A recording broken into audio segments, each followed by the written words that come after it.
Trading Nut, episode 198. I'm very transparent about what I do. So my track record is just online, and on LinkedIn, I post things about trading. And that's how people found me, basically via LinkedIn. And then they had connections. And some other people I know from building my business, they were like, hey, you're doing this trading thing. Can I invest in you? So I basically actively, I wasn't really searching for it. It came to me once I had the results, and I was just very transparent and open about it. And during the conversations, I was also just showing, okay, this is what I back tested. These are the results I got live. They were very similar. And just showing confidence in your approach. It's really, really key. The market's going to do something.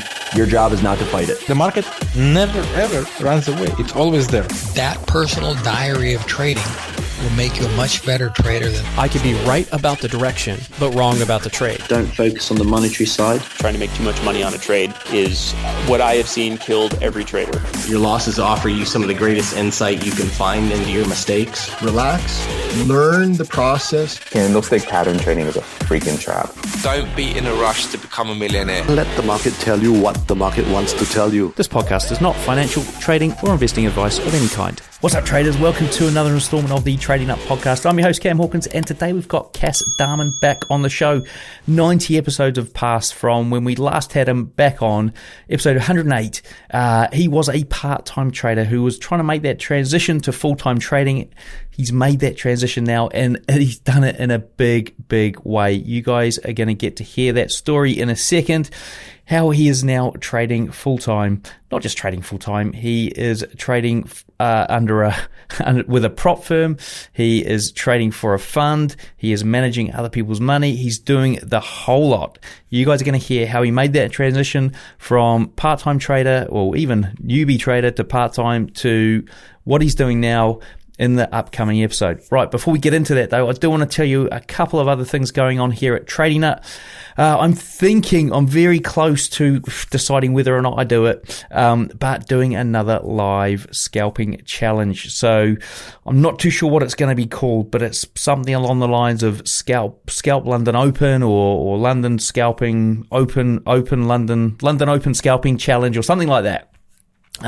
If you are interested, if you're up trading London, you do scalp it, you at least take one or two trades in that session, then you're the kind of person I want to hear from. Hit me up at support@tradingnut.com, and I'll add you to the list of people that I'm going to reach out to. And if you've already applied for scalper versus scalper or trader versus trader, then you guys will be included in the call out. That's going to happen soon, if I decide to do it. All right, so last but not least, two things. One is we've got the Smart Money Concepts series running with Aerial FX. So great little video up there on simplifying smart money concepts trading. You've got to go and check that out. Robot Lab Live, we're in the midst. We've done 8 weeks on this one bot.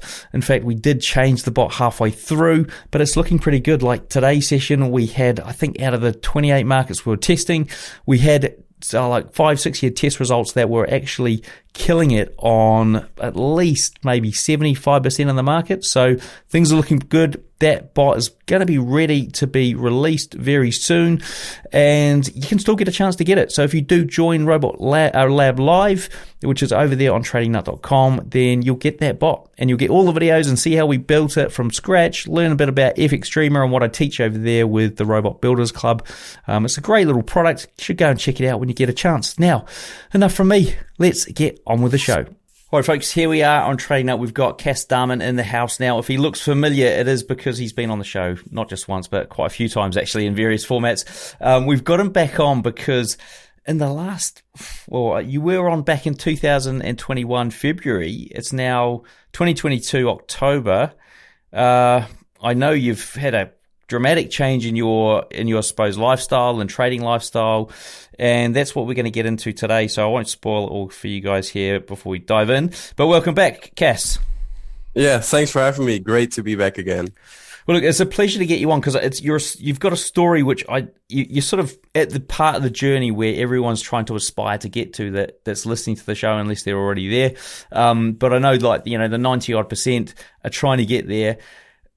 Do you want to sort of give a quick summary of what you've managed to achieve in the last 18 months, and then we can dive into some of the detail around it?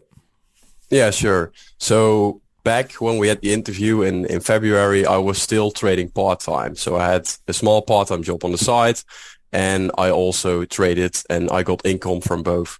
Now I'm just getting a full-time income from trading. So what I've changed over the past year or so is that I really went full-time trading. So excuse me, I have some different investors.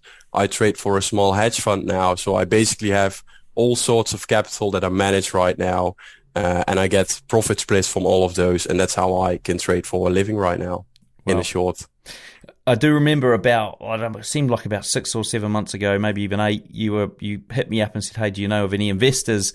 And then it was not so long after, it couldn't even been a year ago, you're like, oh no, I'm already sorted. I've got that covered. I'm working for a hedge fund. I'm doing this, that, and the other thing. So let's dive back into when you were last on the show doing this part time, and just to remind the people what you were doing, what it was like, how you were balancing your working life with your trading life, and that kind of thing.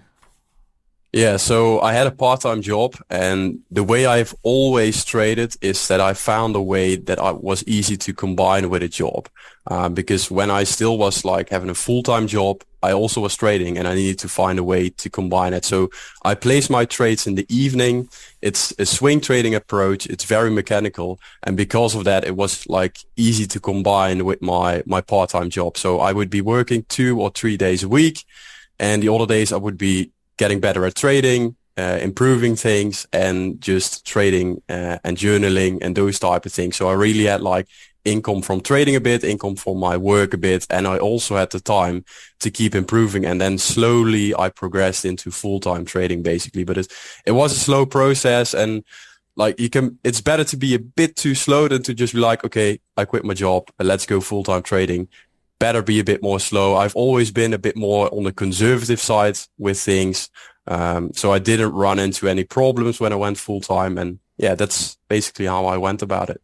And just going back into the education and process that the system and strategy you ended up trading, how did that sort of combine to get you, I suppose, doing well out of the gates as a part-time trader, well enough to come on the show and be consistently making money? What were the key elements to that you can pass on to the guys listening?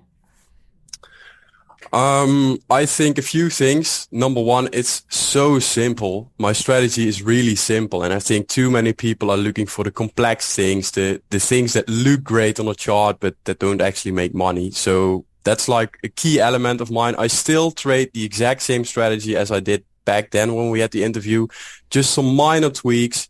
And it's really about just finding one thing. You only need one setup that provides you with edge. And if you can consistently apply it, that's it basically. Just one simple thing. And I think if people that are listening right now are looking at their strategy and maybe look at it this way, are these elements helping my trading? And if they're not, just get rid of them and stick with the basics, focus on one thing.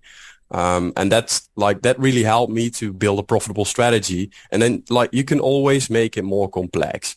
But if you just start with a basic, simple strategy, you build some rules around it, you start gathering some data and then build from there. That's how I did it. And that's why what I'm doing still works. And how much data did you actually gather to give yourself, confidence in that this was a strategy for you? I went back about 10 years and a few thousand trades. Right. So that's a lot. And in your 2 or 3 days off, of probably 4 days off of the week that you weren't working, how much time was that allocated? How much time of that did you allocate to your back testing and getting that 1,000? Oh, wow. Report? A lot. I really enjoy back testing. So for me, it wasn't really I have to back test again. But when I wasn't working 5-6 hours a day of backtesting, and now still every day I backtest 3 hours, even though I'm profitable, even though I'm trading for a living, I'm always looking for ways to improve my entry, my stop, whatever it is. Because I think once you stop improving, there will be a time when your strategy will perform less and it will all go worse basically. So I always keep improving. And so on this improvement process of your back testing, so this sort of intrigues me because, obviously, you've tested it 10 years. So what on earth can you do to improve it and to not like veer off on a path that sort of starts to make it deteriorate? How I go about it is I like to read books about trading. I also like to listen to podcasts, etc. And then when I listen to a podcast, I always think in my head, is this something I can do to improve my trading? Then I write these things down, and then I just sit in front of my screen and I think about, okay, how can I backtest this? For example, a better entry method. I used to be trading a breakout without waiting for the retest. And then I'd be like, okay, what if I enter at this specific retest area? What does that do to improve my profitability? I leave everything the same, just change one thing. Then I start gathering some data about it, and then, see if it improves, and I go from there. Okay, cool. So you got to a point where you were. I mean, I think you sent me the actual, let's call it a CV of trading. So this was, your historical performance. I think you had it on MyFX book, and there was like an equity chart and stuff. What was the point for you? Well, first of all, what was the point for you to go, well, look, I'm now ready to trade other people's money. I feel confident. I don't believe you went down the prop firm route, did you? I also have one account with a prop firm. Yeah. Okay. So I know you were talking about getting investors. What was the sort of thinking around that? What was your plan? What was the plan of attack? Basically, first of all, to build a record, of course, because without a record, like, you can't get any money. But I had I believe 7 or 8 months of track records, also with drawdown periods. And then when I got out of the drawdown again and again, that really gave me confidence, like, okay, even when things aren't going good, I can stick to the plan, and I can execute my trades without making mistakes.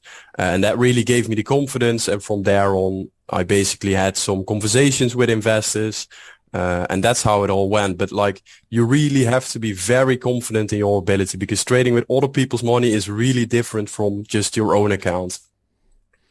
Okay, so when you went to seek investment, and how on earth did you find these investors?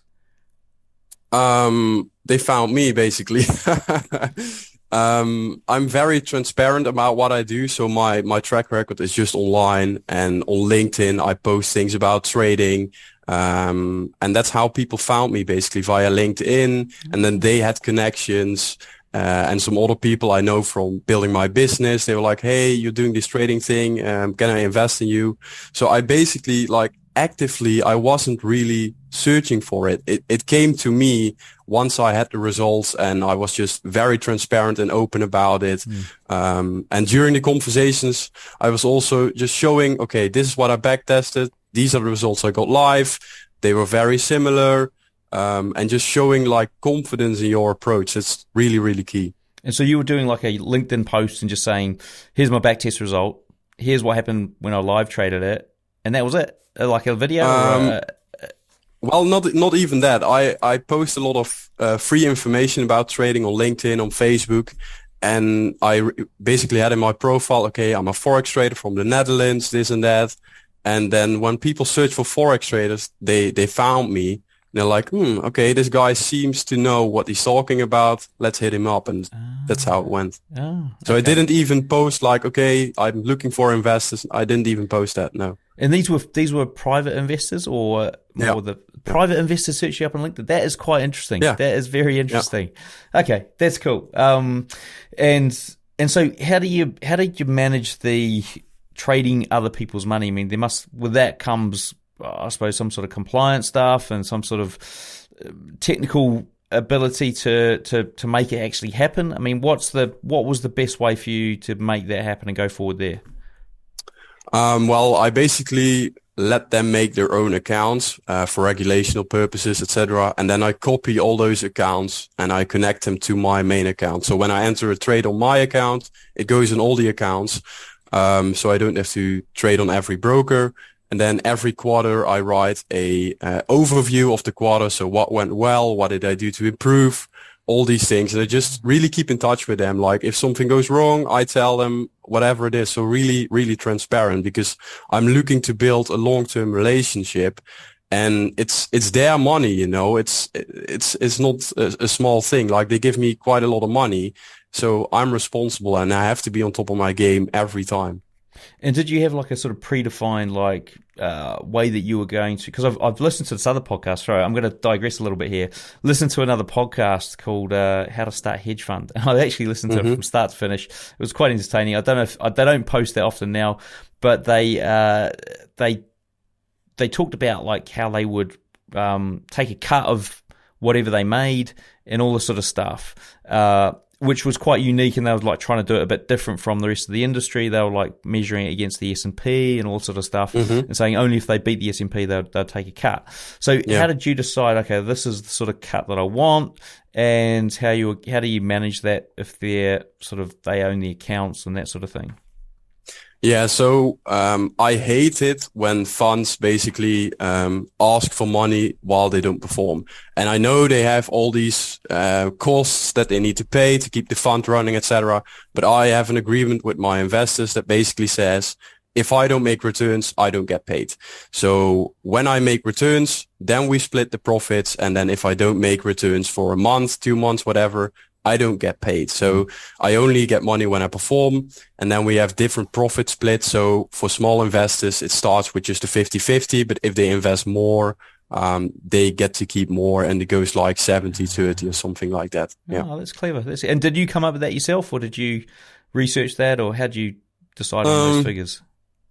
Yeah, I basically came up with it myself, but I also did some research, like how are other people doing this? What are funds doing? What can I do differently? And yeah, the main thing is like not charging people every month while I don't make returns for them. That doesn't make any sense for me. So that's why I don't do that.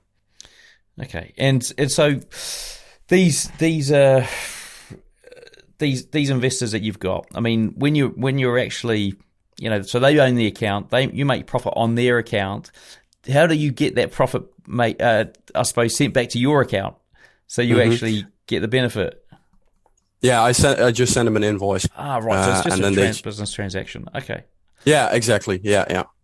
And so from the investor's point of view, sorry, this is really sort of minutiae stuff, but do you see them withdraw the money, all the profit, or do they leave some of the profit in there, knowing that the next month, you know, might be a down month, they might be sort of out of pocket, yet they've paid you that share of the profit? How does that work from what they do and what you sort of see? They just leave the money in basically. Okay. So yeah, when I say like send them an invoice to withdraw some money, they usually just have it in a bank account. They send it to me and they let the rest compound because we really like, it's a long-term thing, you know, we want to be working together for 5-10 years. And if you let your profits compound for that period, it really makes a difference instead of just withdrawing every time. So that's how we do it. And I know a lot of people ask this because we've had a guest on called Kyle in the past who was like, he was with the prop firms and he'd got about, 15 of them or however many that he was funded with. He was using a copy tool to do the copying. I mean, what kind of tool or software do you use to copy your trades across all these different platforms and accounts? I believe it's a tool from FX Blue. It's just a free trade copier. Yeah. Nothing special. Like I have to open up all my MT4s, etc. So it's not really that convenient. I'm still looking for other options, but right now this is what I'm running. Yeah. Okay, cool. I've used that one before. Yeah, it works. It works pretty well. Yeah, it works pretty well. It does work well. Okay, cool. So these, so you also talked about the fact that you've signed up with a prop firm. Do you want to talk about that experience, how you went through that and got funded? Well, I always had a hard time to find like a prop firm that actually fits with me because I'm swing trading. I have like 10, 11 trades per month. I have to hold over the weekend. So I was always looking for the best ones. And then I basically found one that fits with me. And that's like what I always tell people, like, don't just sign up with a prop firm, like actually find one that fits with you because you have to follow the rules. And if you don't, you're out. So I basically made an entire plan for the prop firm to a risk plan, a trades plan that fits with their rules and my strategy. And that's how I went about it, basically, like really structured, organized. Before I sign up, I need to know my plan. And that's when I started. And like most people lose their account within a month. I've had the account for the entire year just because I plan out I learn the rules. I know exactly what they expect from me, and that's how I did it. And did you need additional time to get funded? In terms of, was 30 days enough, or did you have to go with a funding firm that offered a longer duration? Normally I would, but I changed my trading style a bit to get through the 30 days. But normally, yes, 30 days is quite short.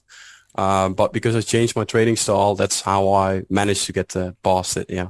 And so, was this a two-phased approach? Did you have to pass the 30 and then another one? Okay. 60, yeah. And how long in total did it take you? I believe 2 months, something like that. Yeah. Okay. And you trade that account religiously every month now with the same style, or is it the same style you used to pass the challenge, or have you gone back to your normal style? Yeah, I went back to my original style. So I used a different style to pass the challenge, and once I passed it, I'm just trading my original style now because there is no time restraints, time limits, etc. And are you able to scale that account up as well, or is it just one of these sort of fixed? You've got, let's say, 100K. You've got to do another challenge to get another 100K kind of thing.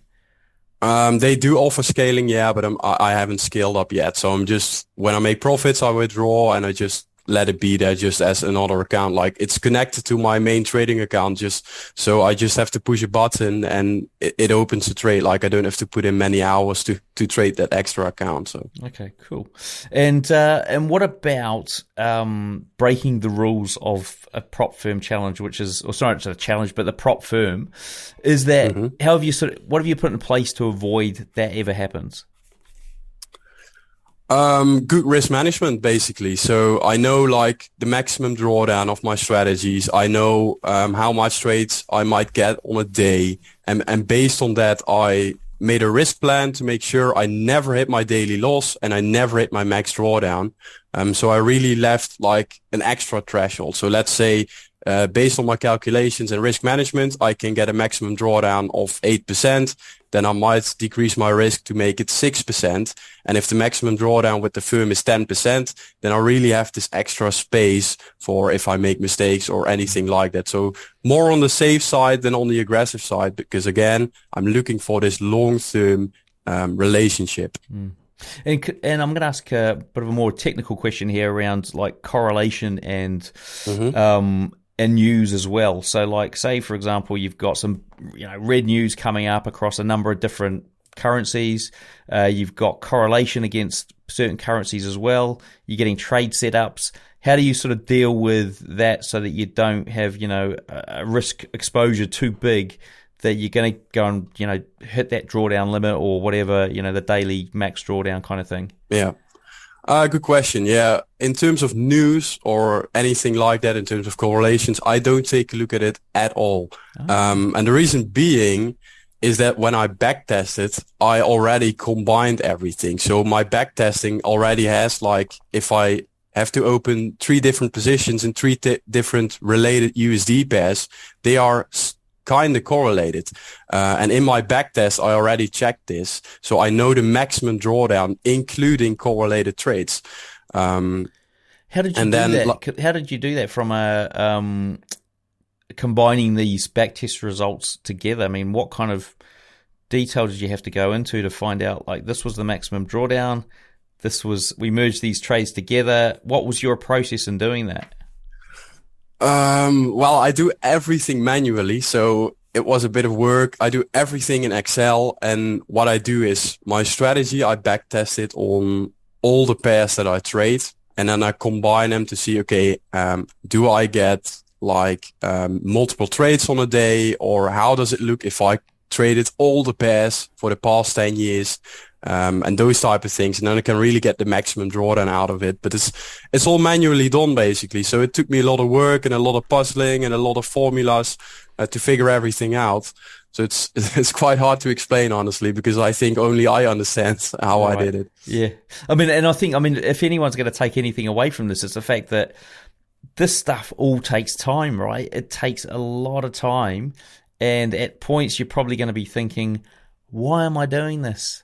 If it doesn't work, I'm wasted all this time. And it's, you're trying to get in there and do formulas, merging pairs together and working out the drawdowns. it's difficult stuff, but this is the devil in the detail of what has obviously got you to the point where you are today.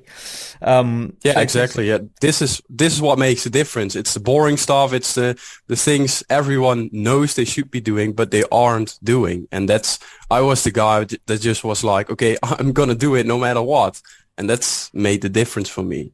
Because you had a digital agency, didn't you, that you were running at one point? I mean, that was obviously. Was that giving you enough freedom to I mean, I suppose the question I've got here is around why trading versus the freedom that comes with running your own company, or not? Well, I did some SEO work, so the online marketing stuff. That's what I was doing like back in the day. It wasn't really my company, but I just did a lot of freelance work for them, and it gave me a lot of freedom. But in terms of like, I didn't really like it as I like trading. So I always liked trading. I still do after 6 years. I still do after all these hours of backtesting. It was an easy decision for me. This is what I really, really like. And the rest was just extra. And so we talked about it before the show, and we were going to touch on it in the show, which is around the realities of being a full-time trader, right? And managing other people's money. And what you see on Instagram or what you see on wherever else you see it. What from your point of view are what lessons can you tell everyone out there who's going, well, I want to be a trader, and you are I believe you're a single guy, or you've got maybe a girlfriend. I've got a girlfriend. Yeah, but you've got haven't got a family and all that sort of stuff. So keep that in mind, folks. But yeah, go on. Let's hear it. Yeah, so on the internet, everyone knows that you see all these Lambos and all this holiday stuff. And like, the reality of trading is, yes, you have a bit more freedom. I can plan my own days. I can go to the gym whenever I want to.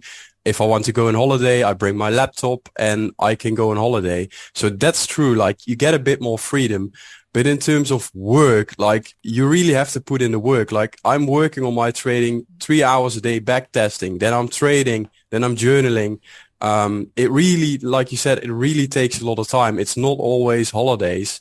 And when you hit a drawdown and you trade for investors, for example, like, sometimes you have to explain yourself, like, what's going on and those type of things. And it can get very, very stressful sometimes. And especially when you need to pay the bills, like maybe some month you make 3 times your normal income, and then you have a month where you don't make any money. And then the next month, maybe you have like half your normal income. So you don't have an evenly distributed income. And that's what most people don't know. They're like, okay, I'm going to make money every single month and it's going to be great and I will be hanging out with my friends. But like, you really have to do some thinking about it, because your income is really varying every single month. And on top of that, you can get sustained drawdowns, and then you still get your bills you need to pay, and it can be stressful. So yeah, like, there is some benefits to it. You can do what you want. You get your holidays, you get your freedom, but it's more work than most people think. Right. Okay. So you can like triple your income 1 month, and then there might be 2 months where you're actually using that tripled income to offset that month that you actually. So you're getting your normal income across every month. But I suppose if you are practicing and stuff and you're getting better and better, then would that reduce the number of months where you're in a drawdown and things don't go as well, or is that just the nature of the strategy? That can definitely happen. Yeah, when you improve, you can have less drawdowns, etc. But like, for example, this year I had some months where I made 10,000 euros, which is quite a lot in terms of income here in the Netherlands. And then the month after, you don't make anything, so you still have to pay your bills from the 10,000 euros. So that's something to consider as well. And in terms of like, of course, if you're improving or maybe you add another strategy, these drawdowns can become less. But it's still a thing. Like, strategies will go out of sync with the market. No matter what strategy you trade, there will be a period where the strategy is not in sync with the market. And during those periods, when you still need to pay the bills, when maybe people are complaining, you still need to keep your head cool and follow your strategy regardless of how you feel or whatever. And that's like the hard part that most people fail at. Okay, so that's interesting stuff. That's interesting. So other investor that you have, and we'll dive back into this I suppose income thing in a bit. But the other investor you have is you work for a fund, don't you? Sorry, they're not an investor. You work for a hedge fund as well. Yeah. What was the thinking around? Let's get some investors, personal investors, on a hedge fund and do a prop firm as well. Well, I was just basically looking for more capital. So I basically looked at all the areas where you can get more capital from. And then, I did some posting on LinkedIn, like you said. And then one day I found a small hedge fund in India that was looking for traders. So I immediately sent my track record in, had a conversation. And I also like the atmosphere, because people that work for the hedge fund, like, they know what they are doing. I can even learn more from them. So it's also about the learning experience, not necessarily like getting more capital. It's great, but also to keep improving after 6 years, which sometimes can be quite hard. So that's why. And so how do you, what is they're in India, you're in the Netherlands. In Holland. How do you converse with these people that are working for this hedge fund? Is there like a separate chat room, or they have some sort of virtual Zoom thing that goes on forever? Yeah, so we have meetings via Zoom almost every weekend. And then we have a chat group where we just talk about things, running the fund or trading, those type of things. So for me, it's all online. They have an office, but for me, it's all online, yeah. And I may be wrong on this, but I vaguely recall you mentioning that they wanted to potentially alter your trading style at the start, or they've got a certain way they trade, or the other people trade. How did that sort of conversation go, and where did you end up? Yeah, so during the interview, if you may call it that, we had a conversation about my trading style and about what they did, and they really traded quite short term. And I'm coming in there as a swing trader. So they were like, can you change some things about your strategy to fit with us? And I was like, no, I can't, because I don't know if I change something, if it provides me with an edge. And they were like, yeah, that's true. So they actually allowed me to stick to my thing, to my normal trading strategy, because they were like, this guy is so confident in what he does. He's not even going to change anything for us, so he must be good. So that's basically how it went. But that's another tip I want to give people, like, be confident in what you do. Like, if you've tested your strategy, if it all works, be confident in it, because that's very important. And if someone asks me like, hey, change your rules because it doesn't fit with the other traders, yeah, sorry, I'm not going to do that. I'm just going to trade what I know. This works. That's where I make my money. So that's what I'm going to do. Cool. And what about reporting? Like, so you sort of talked about you've got to give these guys a report. Sometimes, you go into drawdown. What on earth, and just to get my head around it, what on earth do you tell these people when you go into a drawdown and you know that you've back tested this and this drawdown's to a certain degree to be expected, right? Mm-hmm. What do you tell them in the report? Do you have to sort of come up with stuff, or how does that sort of play out? When I get a drawdown, I always look at it like, is this a normal drawdown? Did I cause the drawdown? And is it within the parameters which I back tested? Those are basically the things I look at. So is it a normal drawdown? Yes. In this case, this year, it was a normal drawdown. I also look at it like, did I cause it? Did I make mistakes? Did I miss trades? Those type of things. That's what I explain if I did, but I didn't. And then I look at it, does it fit with what I've back tested? And if that's also the case, I also explain like, okay, this is a normal drawdown. I haven't made mistakes. It's all within what I know. So there's nothing to worry about. It's just a bad period for the strategy. So that's how I explain it, with numbers, with details, with graphs. So they know exactly basically what's going on. So again, being very transparent about what's going on. Interesting. I think people are going to be able to listen to this episode a few times back and take away these little nuggets, especially if they're in that position where they're looking to get funding. Now, what about like, so you mentioned, okay, I made 10 grand a month, sort of 3 times whatever I'd normally get. But I suppose going forward, is your plan to, if you get more capital, then obviously that 10 grand turns to 30, turns to whatever, 100. What's the plan there? Have you got plans or ambitions in that space? Yeah, so together with a business partner, I'm actually working on building a fund in the Netherlands, like a real fund where just people can invest in. And I've had conversations with lawyers, etc., because it's quite a bit of a job to actually structure it in the right way, legal terms, etc. So that's what I'm working on with 2 partners, and I'm really looking to scale up what I'm doing, because what I'm doing works, and we really want to get as much clients as possible and really build a big fund here in Holland. And are they other traders that you're partnering with, or just business people that know how to do this kind of stuff? One of them is actually someone I already manage money for, and the other one, he just knows how to start these type of things. So together we're like, okay, we're going to do this. Yeah. So you're still the trader. Yeah, I will always be the trader. Yeah. Right. And you're not looking to sort of get other traders on board and, try and manage other traders, or is this something down the line? Yeah, something down the line, probably, because diversification and those type of things. So probably in the future, we will be looking for traders. Yeah. Okay, interesting stuff. I do recommend listening to that podcast that I mentioned earlier, How to Start a Hedge Fund, if you haven't heard it, because these guys go through it from woe to go, the whole process, and I'm sure you would take away some nuggets in there. That's it. It'll take me a few months to get through it. That's great. I'm going to try and get these guys on the show, or at least one of them, and maybe get some insights from them as well. Look, now, Cas, this is fascinating stuff. Is there anything else that I haven't asked here that I should have asked that you wanted to share with everyone listening? Let me think about it. Yeah, a written trading plan. That's like when I have conversations with traders, I always ask them, do you have a written down trading plan? And like 9 out of 10 times people tell me no.